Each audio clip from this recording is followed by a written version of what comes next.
First மேடையில் இருக்க எல்லா திரையுலக பெரியவர்கள் எல்லாருக்கும் என்னோட வணக்கத்தை சொல்லிக்கிறேன். எங்கேருந்து ஆரம்பிக்கிறதுன்னு கரெக்டாக தெரில. கடைசியாக வந்து குவாரண்டைன் கிட்டத்தட்ட ஒரு 3 இயர்ஸாக ஒரு குவாரண்டைன். ஆக்சுவலாக 2வது படத்துக்கு அப்புறம் நானே எனக்கு குவாரண்டைன் பண்ணிக்கிற மாதிரி தான் இருந்துச்சு. ஸோ திருப்பி வரும்போது ஏதாவது ஒரு டிஃப்ரெண்ட்டான ஒரு படத்தோட வரணும்னு சொல்லிட்டு இந்த படத்தை வந்து நம்ம டிசைன் பண்ணோம். ஃபஸ்ட்டு முருகன் சாருக்கு என்னோட நன்றிகள். பரதன் சார், இந்தளவுக்கு ஒரு கூலான ப்ரொடியூசர் நான் பார்த்ததே இல்லை சார் ஆக்சுவலாக. ஸோ எனக்கு என்ன தேவையோ அது முழுசாகவே கொடுத்தாங்க. ரவிசங்கர் சாராக இருக்கட்டும், தங்கசாமி சாராக இருக்கட்டும், கடைசி வரைக்கும் கூட நின்று இந்த படத்தை எனக்காக முழுமையாக, சார் நீங்கள் என்ன எதிர்பார்க்குறீங்க, நீங்கள் என்னென்ன வேணுமோ எல்லாமே கேளுங்க, கரெக்டாக வந்துடும். இவ்வளோ தூரம் பிரம்மாண்டமாக வந்திருக்கு, இவ்வளோ ஒரு கிராண்டியர் இந்த படத்தில் இருக்குன்றா மெயின் வந்து ப்ரொடியூசர்ஸ் வந்து பரதன் பிக்சர்ஸ்க்கு தான் மேஜரான ஒரு ரீசன். அவங்களுக்கு நீங்கள் கிளாப் பண்ணணும், கண்டிப்பாக நீங்கள் கிளாப் பண்ணி ஆகணும் அவங்களுக்காக. இந்த சத்தியம் தியேட்டர் வந்து எனக்கு ரொம்ப எமோஷ்னலாகவும் ரொம்ப கனெக்டிவிட்டியாகவும் இருக்கிற ஒரு தியேட்டர். ஏன்னா முன்னாடி வந்து நானும் எங்கள் அப்பாவும் ஏடிஸாக இருக்கும்போது, அசிஸ்டன்ட் டைரக்டராக இருக்கும்போது இந்த சத்தியம் தியேட்டருக்கு வந்தோம்.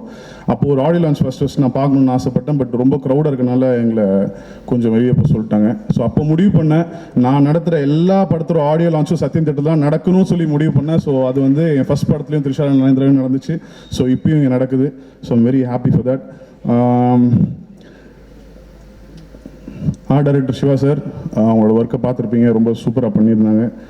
கேமராமேன் வந்து செல்வா, ரொம்ப எக்ஸ்ட்ராடினரியாக ஒர்க் பண்ணியிருந்தா, ரொம்ப ஃபாஸ்ட்டாக வேலை செஞ்சா எனக்காக. ஸோ இந்த படம் கரெக்டாக முடிக்கிறதுக்கு. எடிட்டர் ரூபன், அவருக்கும் என்னோட நன்றி. Costume Sathya NJ. காஸ்டியூம்ஸ் எனக்கு ரொம்ப முக்கியமாக நான் பார்ப்பேன் ஒரு படத்தில். ஏன்னா ஈச் அண்ட் எவ்ரி கேரக்டர்ஸ் வந்து அதை ரிஃப்ளெக்ட் பண்ணுறது காஸ்டியூம்ஸ் மட்டும்தான் ரிஃப்ளெக்ட் பண்ணும். So Sathya bro, thank you so much. அப்புறம் இந்த விழாவின் நாயகன் கணேஷ் அவர்கள். ஸோ ஃபஸ்ட்டு வந்து கணேஷ் வந்து திருஷாரான நயன்தாரா ஆர்ஆர் அப்போ மீட் பண்ணுறேன் ஜிவி சார் ஸ்டுடியோவில். ஜிவி சார் சொல்லிவிடுவாங்க, நானும் கணேஷ் தான் அப்பப்போ குட்டி குட்டி விஷயங்கள்லாம் வேலை செய்வோம். நான் அப்போ கணேஷை சொன்னேன், ப்ரோ நல்லா வாசிக்கிறீங்க ப்ரோ, கிட்டத்தட்ட சூப்பராக வாசிக்கிறீங்க ப்ரோ, இன்னும் 3 வருஷத்தில் நான் பெரிய டேரக்டர் ஆகிடுவேன், பெரிய டேரக்டர்னா உங்களை கண்டிப்பாக லான்ச் பண்ணுவேன்னு சொல்லி நான் சொன்னேன்.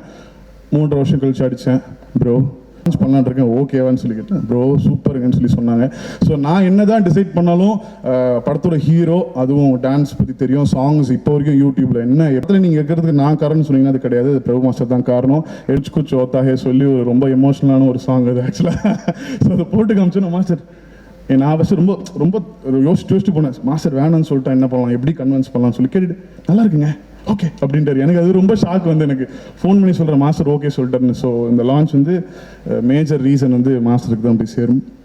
ஸோ படத்தில் நடித்த கேர்ள்ஸ் இவங்க எப்படின்னா, இந்த ஹீரோயின் கேட்டகரியில் இவங்களை யாருமே சேர்க்க முடியாது. Because each and every girl is an actor first. So எல்லாருமே வந்து ஒரு அமேசிங்கான ஒரு ஆக்டர்.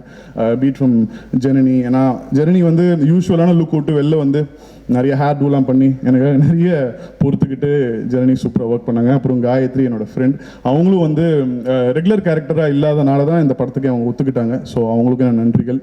அப்புறம் சாக்ஷியோட கேரக்டர் வந்து படத்தில் நான் எப்பவுமே சொல்லுவேன், ரொம்ப சட்டிலாக வச்சுக்கோங்க வெளில, ஏன்னா படம் பார்க்கும்போது உங்களுக்கு ஒரு கனெக்டிவ் பாயிண்ட் இருக்குன்னு சொல்லி. தேங்க்யூ சாக்ஷி. அண்ட் சஞ்சிதா, ஏற்கனவே அவங்க சொன்ன மாதிரி ஜிவி சார் படத்தில் ஒரு படம் ஒர்க் பண்ணிட்டு இருக்கோம், உங்கள்கிட்ட சொன்னேன் இந்த மாதிரி மாஸ்டர் விஷயம் படம், அப்படியா மாஸ்டர் விஷயம் ஓகே சொல்லி இப்படி ஒரு கேரக்டர் சொன்னேன், ஓகேன்னு சொல்லி இமீடியட்டாக ஒத்துக்கிட்டாங்க. ஸோ இங்கே ரம்யா நம்பிசன் வர முடியல, அவங்க கேரளா இருக்கனால. ஸோ அவங்களுக்கும் நான் நன்றி சொல்லிக்கிறேன்.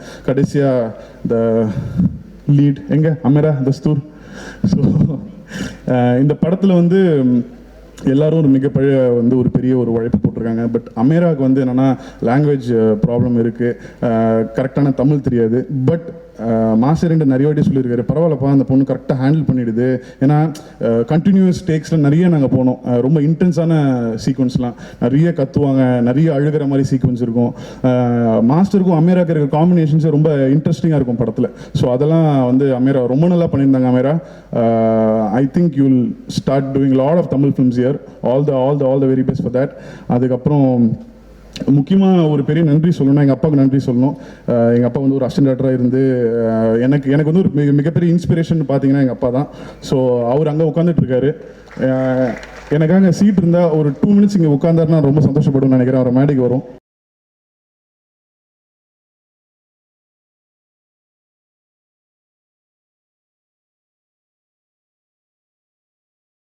He's also undergoing a very stressful episode actually. My grandma passed away 2 days back, so அதனால he's kind of low. So I think Bahira வந்து இந்த அளவுக்கு வந்து ஒரு மிகப்பெரிய ஒரு எனர்ஜியை வந்து அது ரைஸ் ஆயிருக்குன்னா மிகப்பெரிய காரணம் நான் கிடையாது. ஏன்னா டேரக்டர்ஸ் நிறைய பேர் எழுதுவாங்க, நிறைய பேர் டைரக்ட் பண்ணுவாங்க, நினைச்சதை எடுப்பாங்க, ப்ரொடியூசர்ஸ் காசு எல்லாமே ஓகே. பட் பஹீராவோட மெயின் சோல் ஹார்ட்னு சொல்லி வந்து இங்க இருக்கிற பிரபு மாஸ்டர் மட்டும்தான். அவர் இல்லைன்னா இந்த பஹீரா 100% கிடையாது. நம்ம என்னதான் ஒரு எனர்ஜியோட ஸ்பாட்டுக்கு வந்து மாஸ்டர் இது வேணும் மாஸ்டர், எனக்கு வந்து என்னன்னா சீனா வந்து எனக்கு படிச்சு சொல்றது எனக்கு பழக்கம் இல்லை. நான் வந்து கொஞ்சம் நடிச்சு காமிச்சிடுவேன், எனக்கு வேற கொஞ்சம் பயம் இருக்கும். மாஸ்டர் டே உன் வேலை என்ன இப்போ பண்ணு அப்படின்னு சொல்லிடுவாரோன்னு ஒரு பயம் எப்பவுமே இருக்கும். பட் எப்பவுமே ஸ்வீட்டா எவ்ரி சிங்கிள் டே வந்து அதுக்கு நீங்க பண்ணுங்க அதுக்கப்புறம் நான் ஒன்று பண்றேன்னு சொல்லுவார். ஸோ எனக்கு அது ரொம்ப பாசிட்டிவா தோணும். ஒரு நாளும் நான் டெய்லி வந்து நம்ம இதை பண்ண போறோம், மாஸ்டர் என்ன பண்ண போறாருன்னு ஒரு ஆவலோடய வந்து டெய்லி ஸ்பாட்டுக்கு வருவேன். So master thank you so much master. ஏன்னா பஹீராவோட மெயின் ஹார்ட்னு சொல்லி நான் சொன்ன மாதிரி பிரபு மாஸ்டர் மட்டும்தான் என்னை கம்ப்ளீட்டாக ட்ரெஸ் பண்ணிட்டாரு. திடீர்னு லேடி கெட்டப் சொல்லுவோம், லேடி கெட்டப்பா என்னங்க ஓகேவா, நல்லா இருக்குமா, இல்லை மாஸ்டர் நல்லா இருக்கும் மாஸ்டர், சரி ஓகே பண்ணுங்க. ஸோ அவ்வளோதான். நான் வந்து எனக்கு கன்வின்ஸ் பண்ணுறதுக்கு எந்த ஒரு டைமே மாஸ்டர் கொடுக்கல. மாஸ்டர் நினச்சிருந்தா அதெல்லாம் இல்லை நான் சொல்கிறத போய் பண்ணு அப்படின்னு சொல்லியிருக்கலாம். அவர் சொன்னால் அதை நான் பண்ணி தான் ஆகணும். ஸோ அதை பண்ணாமல் எனக்காக master thank you master, thank you so much. கடைசி 7 நாள் நான் லைஃப்பில் மறக்கவே மாட்டேன் மாஸ்டர். பஹீராவோட கடைசி 7 நாள் ஷூட்டிங்கில் I know how difficult it was. எனக்காக என் கூட நின்று கடைசி வரைக்கும் ஆதிக் அவன் பண்ணுவான், அவன் பாருங்கன்னு சொல்லி எனக்காக நம்பிக்கை வச்ச பிரபோதம் மாஸ்டருக்கு நீங்கள் ஒரு கிளாப் பண்ணி ஆகணும் நீங்கள். So master I love you. So யாராவது விட்டுட்டா மன்னிச்சிருங்க, ஏன்னா லென்த்து வேறு லெவலில் போகுது. மோகன் சார் தேங்க்யூ, திருப்பு சுமன் சார் ரொம்ப நன்றி sir, thank you sir, thank you so much. Arulpathi சார்லேருந்து எல்லாருமே இங்கே வந்திருக்கீங்க. இது மிகப்பெரிய ஈவெண்ட்டாக இருக்குது. சாய்குமார் சார் நான் ஃபோன் பண்ணி ஒரு வாட்டி படத்தோட லைன் சொல்லும் போதே இன்ட்ரெஸ்டிங்காக இருக்குங்க பண்ணலான்னு சொல்லி சொன்னார். பட் ஸ்பாட்டுக்கு வந்து அவர் கொடுத்த எனர்ஜி வந்து எக்ஸ்ட்ராடினரி. சாய்குமார் சார் காம்பினேஷனில் ரொம்ப ஃபீல் பண்ணுறீங்க, அப்படி கிடையாது. படத்தில் பாருங்கள் காம்பினேஷன் இருக்குது, உங்களுக்கு தெரியாது எனக்கு தெரியும், பட் இருக்கு படத்தில் ஒரு காம்பினேஷன், சூப்பரான காம்பினேஷன் இருக்கு. ஸோ எல்லாருமே கேட்டாங்க என்ன ஜானர்னே புரியலையே, என்ன ஜானர் இது, என்ன மாதிரி ஜானர், சத்தியமாக எனக்கும் தெரியல என்ன மாதிரி ஜானர்னு சொல்லி.